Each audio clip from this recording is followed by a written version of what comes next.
Good evening and welcome to another edition of EduTV. I'm your host, Greg Perkins, and today we have with us Dr. Melissa Chester of the Black Educators Rock organization, correct? Yes, correct. She is the Chief Operating Officer. I got that right too? Yes. All right, I get a 100 so far, Dr. Chester.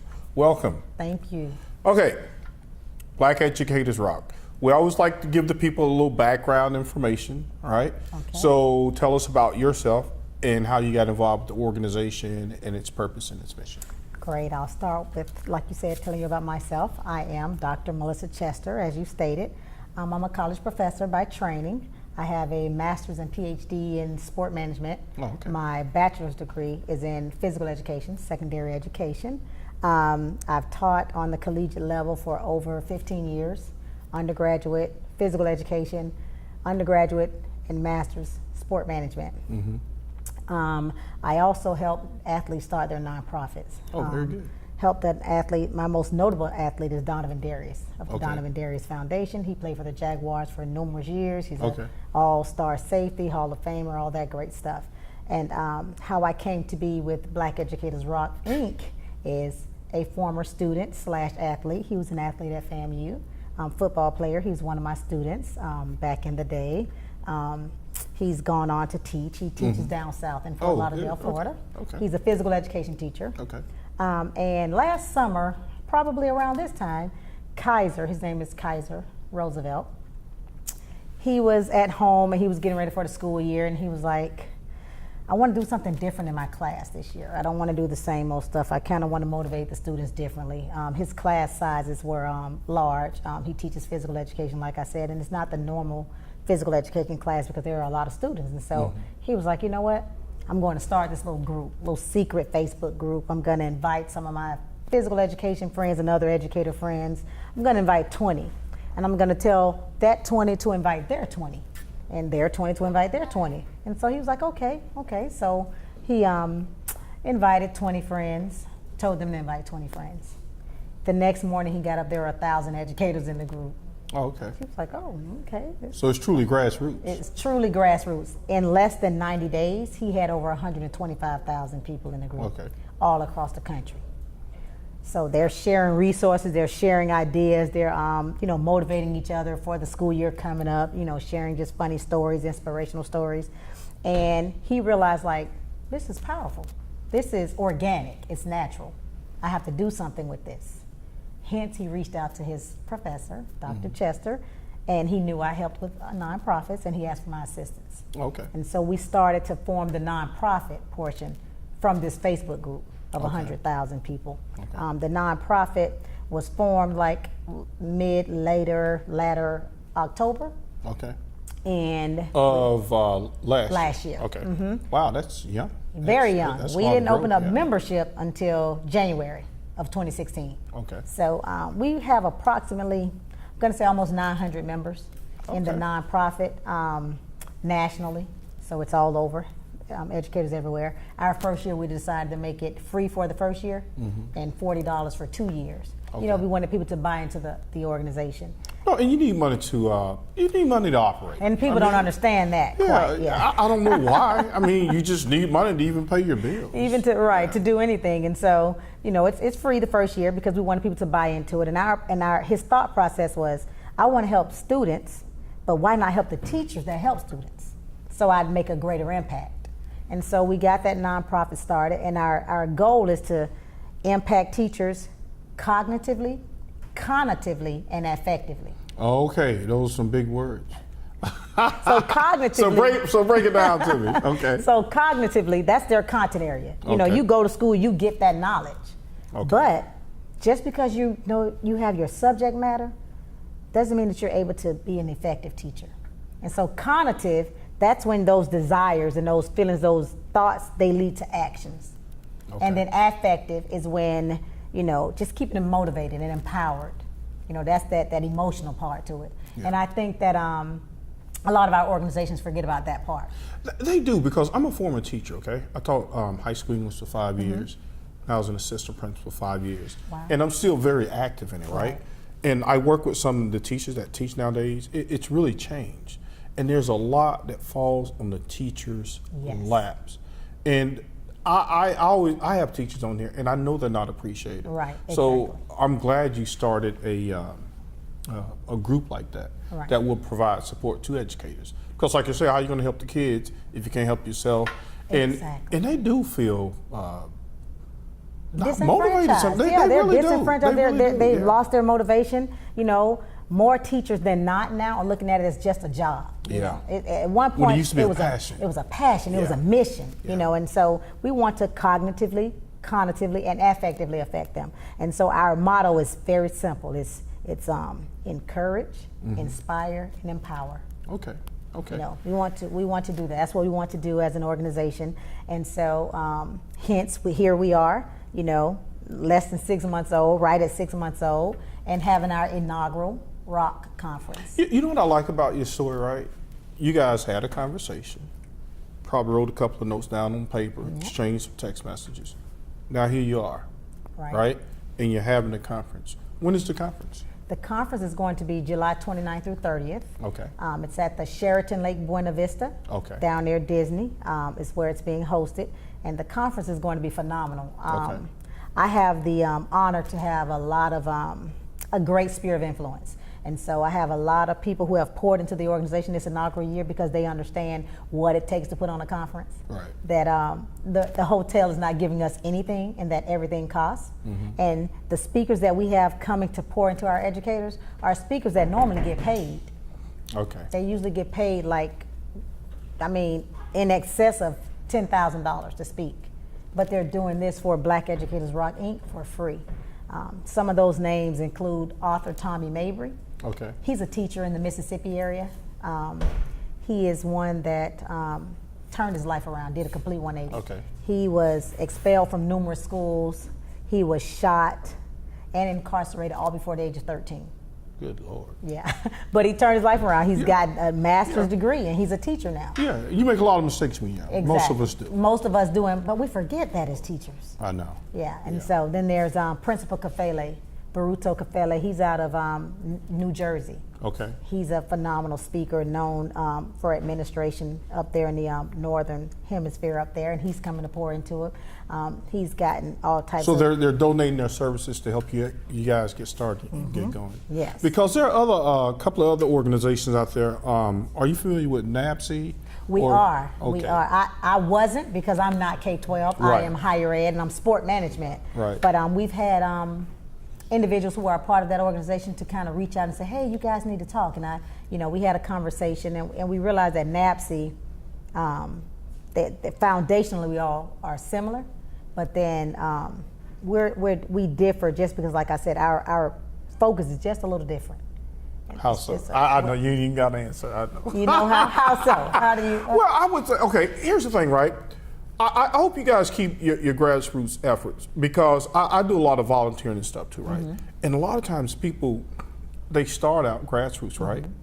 And then it gets lost and morphs into this big corporate thing. And now you're not really helping the teachers. You're paying huge administrative salaries, patting yourself on the back. I'm not saying these other organizations do that, but I have seen that happen. So I want to know, how are you guys gonna continue to work and support those teachers? Because you said you want to have some workshops. Because I sit around and try to think of ways too. I'm like, man, what are some things that can make the lives of teachers a little easier? Right. So I hope you guys stick to that identity. Do you guys plan to? Yes, our goal is after this initial conference, this inaugural conference, we want to go around to the different cities and states and regions and put on professional development, and again, focusing on all three areas. Not just coming to you about your content.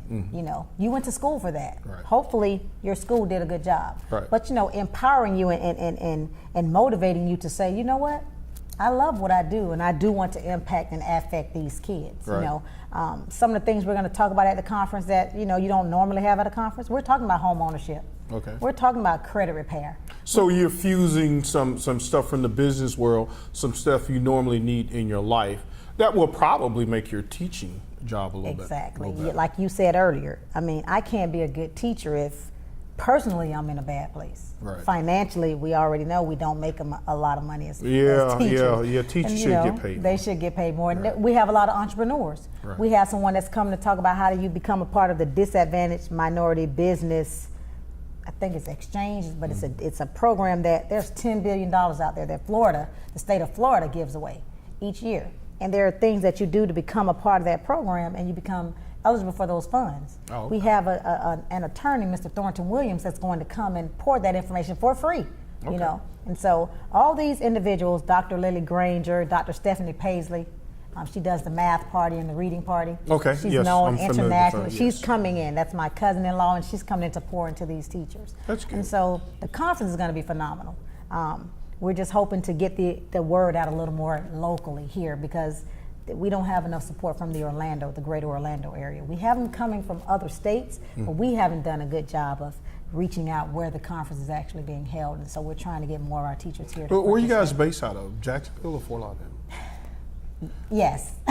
Because I was going to Right. say you're having trouble with their land, and that's hard, especially when Right. you're starting out small to try to get that word Exactly. out. But with social media, so yeah, and I mean, we here at EduTV, our mission is to promote educational program and to get the word out about the good things that are going on with education. Right. So I'm glad you were here to make it with us today. Now, Dr. Chester, I saw on the website, said achievement gap, okay?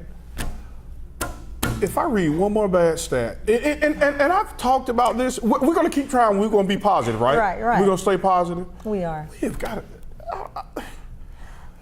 We're still behind.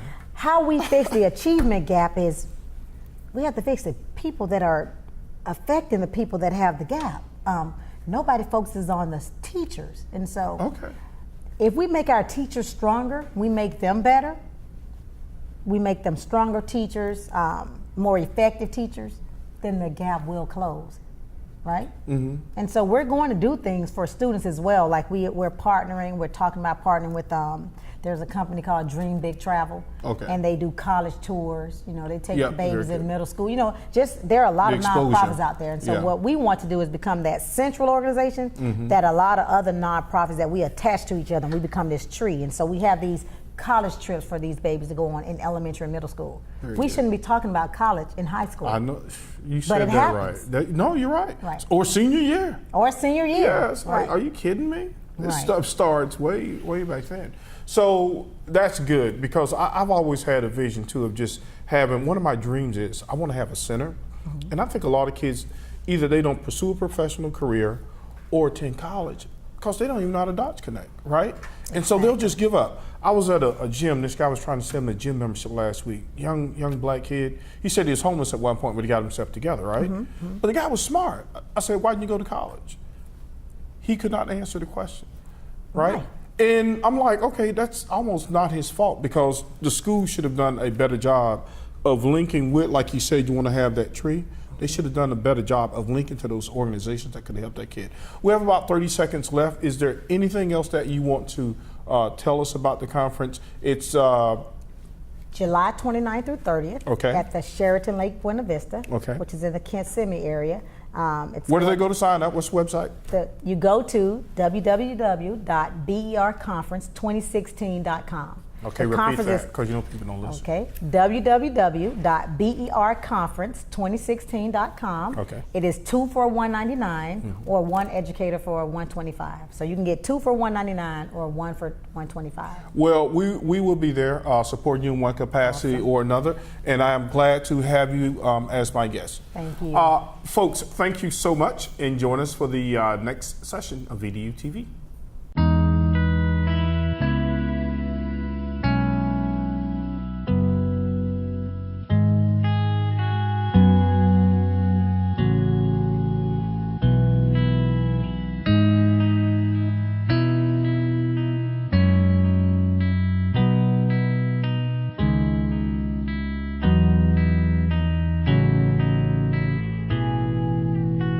Hola Florida, introducing Boricua Beer and Taino Light Beer. Boricua and Taino Light are crafted beers that are rich in flavors and brewed right here in Florida. Taino beer has a crisp, refreshing Caribbean flavor style when enjoyed chilled.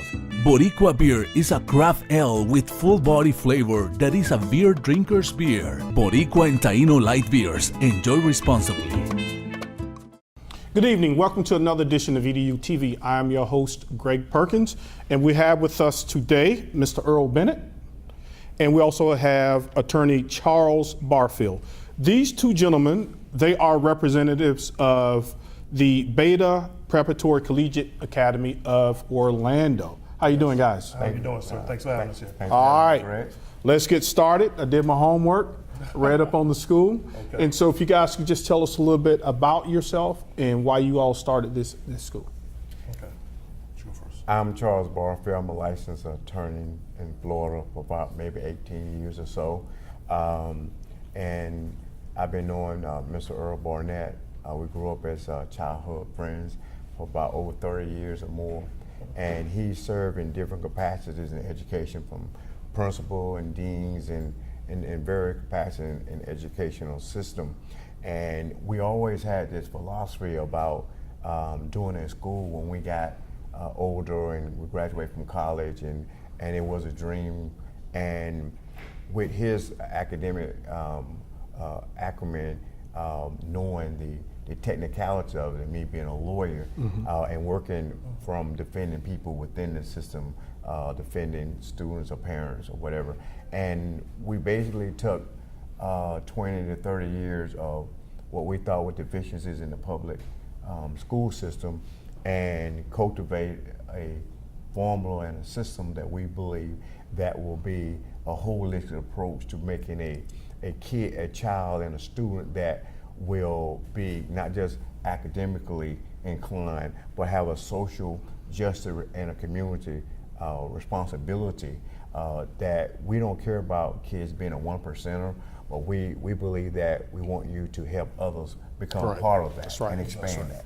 That's right.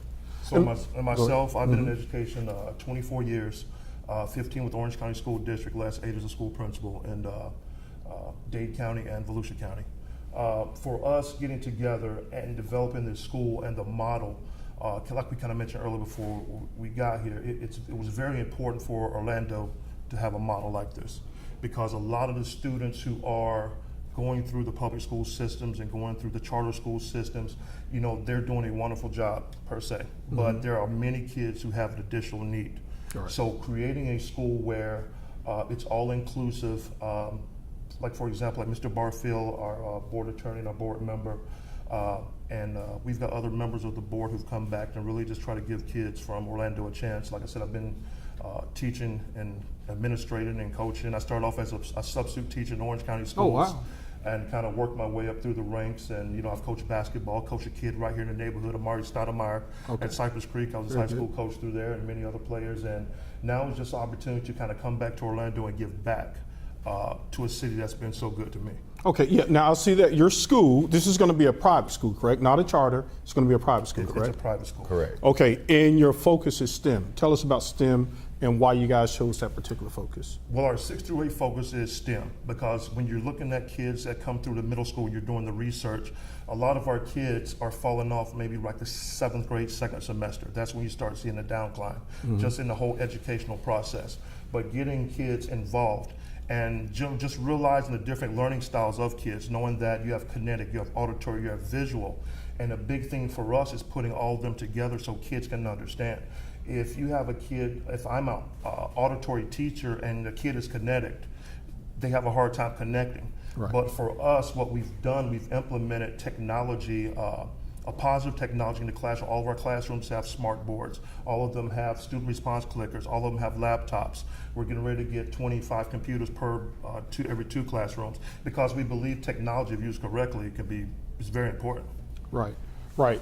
Now, I see, so in grades 6 through 8, that's going to be a focus on STEM. Will some of that also continue through the 9th and 12th grade level as well? Well, what will happen in ninth school, once they go through the 6 through 8 program in STEM, we're preparing them for the college preparatory more for the high school. So now what happens starting in 9th grade, we'll be utilizing a 4x4 schedule. Okay. So and that's probably for the TV community might not understand. Yeah. Let's not get too wonky because we want to come in first on this. And folks, by the way, and I think most of you guys know this, but STEM is science, technology, engineering, and math, and there's a big push in that in the United States because those are going to be the jobs of tomorrow. Yeah, that's the future. So I'm sorry, go ahead. No, but so what we do is in 9th and 10th grade, we focus the electives on ACT and SAT prep. So the students, after they go through the STEM program, 6 through 8, the focus is college preparatory, the ACT, SAT, the prep part. So now when they get to 11th grade, we push all of our students then to dual enrollment. And when they get to 11th grade, they have to actually declare a major, the beta majors from the academy. There's business, engineering, science, tourism, and the arts. So the remainder part of their elective through high school would be in those individual academies. So we just really, like I said, our monthly college field trip, it's just a whole abundance of preparing them for college, letting them know that, we can get you ready and that you want to be there. Now, Attorney Barfield, we were having an interesting conversation before we came on camera, and I want the people to know more about your motivation because we understand Mr. Bennett, former educator, you're a lawyer. So what was your motivation for coming on with the project? I know you want to give back, but there was another reason. Well, I firmly believe that education is the great neutralizer that can really right all societal ills in a very fundamental way. But this is a passionate, personal commitment with me as well as Mr. Barnett, because my brother, his name was Clifford Jones, and he had a 20-month prison sentence in 1998, and he died after only 3 months in prison. And I spent about 11 years suing the state of Florida with 2 different jury verdicts and 2 different trials. So, and I've seen from a lawyer representing parents and students with all of the systemic burdensome of single parenting and just the challenges. So what Beta Prep is about a culture. It's a mentality that excellent is the standard. It will be the norm. And not only that, but it's about, we're not trying to create an academy or a school that bifurcate based upon socioeconomic status. What we're saying is that any individual, including a student with a disability, can learn and we're here to give them the tools through technology, a great support staff and the teachers, and help extrapolate the best out of them and to motivate them. And it's just like with athletics, every child will succeed based upon the expectation. That's right. If you believe in them and you have a dual responsibility with the parent and the school, which we have throughout the process. We got a big social justice part of the curriculum that's mandatory. Right.